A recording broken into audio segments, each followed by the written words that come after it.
Hey, we're at Money 2020 at the enormous Dash booth and talking to Brad Zastrow of Dash. Oh. Brad, why does Dash have such a huge presence here at this, traditional financial convention? Absolutely. I mean, you're right. It's a gorgeous booth. I mean, something we're quite proud of. And I think it's really like Money 2020 is really about the future of money. And so kind of in that sense, it felt like just a natural fit for Dash and what we're trying to do. We're a payment network, obviously, microtransaction fees, instant payments, anytime, anywhere. That's kind of our focus. That is our focus, rather. So it just felt like a real natural fit. I noticed the words blockchain and cryptocurrency are pretty much absent from all of the signage here. Is that deliberate? I think in many ways, good question. I don't think it really is so much deliberate as it's really, us focusing on really kind of, I guess, really the value proposition, in the language of the other kind of conference participants. Clearly, I think, we've got American Express here. We've got obviously a lot of big firms. They know the terms blockchain and things of that.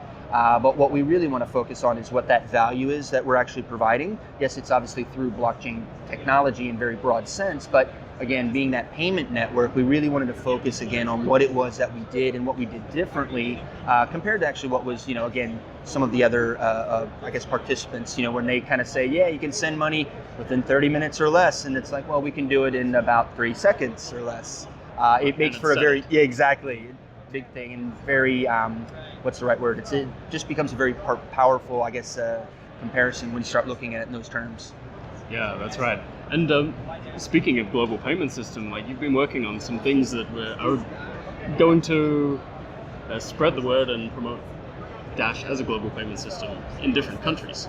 So what are some of the big projects that are happening at the moment? Well, one of the exciting ones is, with Crypto Mobile, or Crypt Phones, which was a partner that we launched officially at the end of August last year. They've actually brought, to show everybody examples of the phones, and just kind of, again, to get people that just feel that it's real, how it works.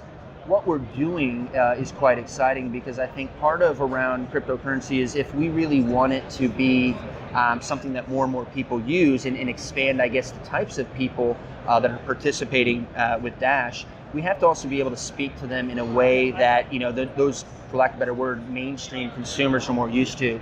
We've done that, I think, with the Crypto Mobile phone, creating that Dash ecosystem all built into the phone. And it removes a lot of the confusion or just uncertainty if someone brand new to the crypto space has, well, what wallet do I do? How does this work? Well, what we've done is basically you can get Dash, you can store Dash, and you can spend your Dash all on the phone, all with the apps that are preloaded and installed right out of the box. So it's kind of set it and forget it. Right. You get also a paper wallet as well, allows them to, with about $1 or $2 of Dash, so meaningful for in this case, the Venezuela market. Obviously, that user experience, getting them used to the QR scanning, that concept. And then on top of it, with what the community has done on the ground, we've got a live help desk. We've got a live merchant team that's gone around right now, well over 3,000 different merchants in Venezuela we're acquiring.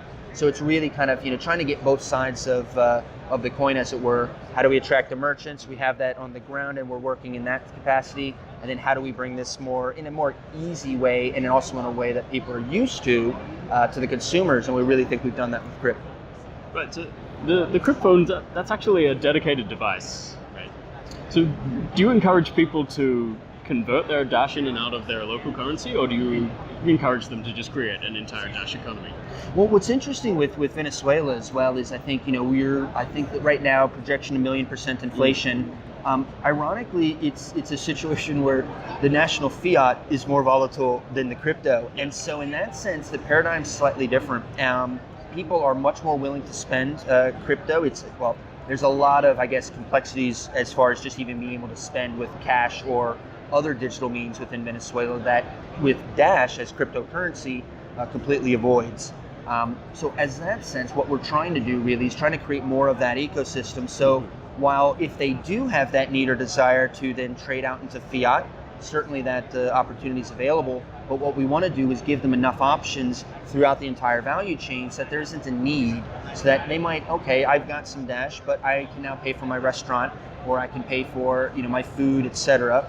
On top of that, how can you now get people to earn Dash? Say through being paid that through employment, etc. And again, touching all those elements within the chain. Yeah, and you're finding real acceptance and real usage. Absolutely. In places like Venezuela. Venezuela now is actually our number 2 most, I guess, from a website visit statistics, it's number 2 most popular destination visiting Dash.org. That's assuming US is number 1? That's correct, yep. Okay, right. Great. What other markets are you moving into there? Well, we got really, from a business development point of view, we're focusing, really on kind of 5 key pillars. What we did is we took a look at the entire payment space and basically said there's problems everywhere, but there's certain areas that we feel we excel at. Where the currency is broken, like in Venezuela, that's obviously going to be a key area of focus. Every payment process is broken in that situation. But then we looked at other forms of payment. So if a business is only in cash, you've got a completely different set of problems, of course. And what we're focusing on there is right now we're on the U.S. cannabis industry, who experience about anywhere from a 20 to 30% cost of accepting cash. So right off the bat, it's surprising to see, but actually it's very expensive and difficult to work with fiat if that's not fiat, but specifically cash fiat. We're actually very familiar with that situation. Oh, yeah, so exactly. It's tough. So that's going to be a key area that we're going to be focusing on. Of course, remittances is another key area. I think that's probably a more universal use case, or maybe not universal, more obvious use case for cryptocurrency. But then also taking a look in the credit card space, high chargeback industries are also very interesting. They can have a very high level of high expense to accept credit cards, where sometimes they just can't even get credit card acceptance facilities. Focusing more on the gambling space, in that case, gambling and gaming. And then also additionally the cryptocurrency exchanges, where it's not just about integrating with them, but it's more specifically around how we can integrate our instant send. And not just the exchanges, but then also say hard wallets, et cetera, or other wallet providers, and again, create a complete instant send sort of, I guess, infrastructure. The benefit of that would be, ultimately one wouldn't need to keep, say, a large amount of money on an exchange, which could open one up to, say, perhaps some risk, hacking, et cetera. They can keep it on their hard wallet and then, say, instantly enter a position, say, again, for arbitrage, et cetera. It's not going to be in that microsecond, but again, for painting with a broad brush, for the vast majority of users, it actually provides a much more secure means to trade. And so by ultimately then, I guess once you get a certain level of scale, you will also then get a more leveraged, basically a network liquidity through all the different exchanges with that instant send, and thus be able to absorb, say, any sort of spikes or drops, because again, you've got that instant ability to zip funds around. Excellent, yeah. And so would you say it's Dash's treasury model that's enabled you to actually do all of this? Whereas other coins say, let's get out and promote it, but they're still relying on volunteers for the most part. 100%. I think, one thing that we look at is, a lot of networks are kind of in that sense what we would say call maybe more of a passive network. We view us very much more as a proactive one, and I think that's the value proposition that Dash Core Group, and then more specifically in a partnership sense, the business development team provides.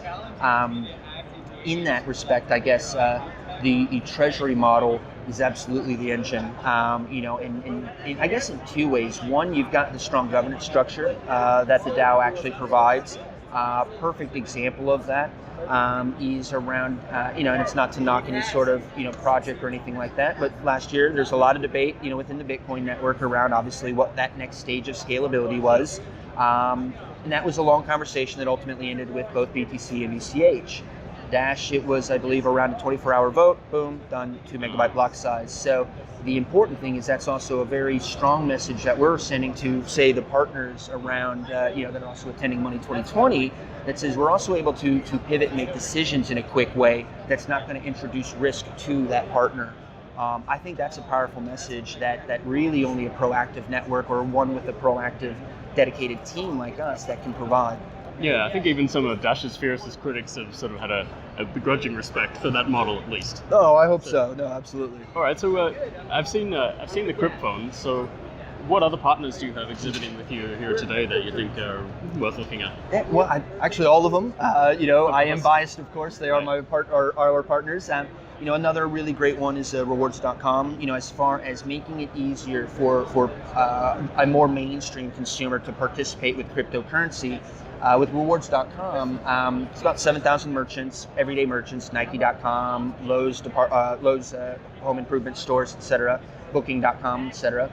And normally people purchase through the platform and can earn 1 to maybe 7-ish% back. We now allow people to earn Dash back for that discount. Dash digital cash. What that does, though, is it's a very easy way to introduce someone in a non-threatening manner, in a to be fair, also a small dollar amount that perhaps that new user, everybody pays the piper at some point when they're first playing with crypto. If they forget their keys, you know what? It's $3 maybe because it was only a $50 purchase that earned them that Dash. It allows them to experiment, play with it.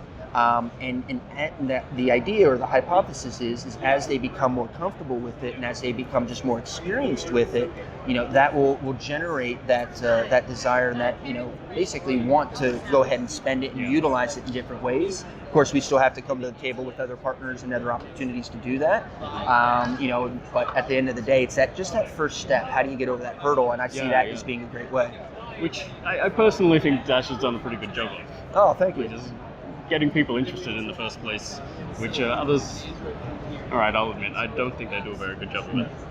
I appreciate that. So, well, anyway, I know it's the end of the day. You said you were fading before, so no, thank you. I won't press you for any more information. Thanks a lot, Brad. I appreciate it, mate. Cheers. Great to meet you. Thank you again.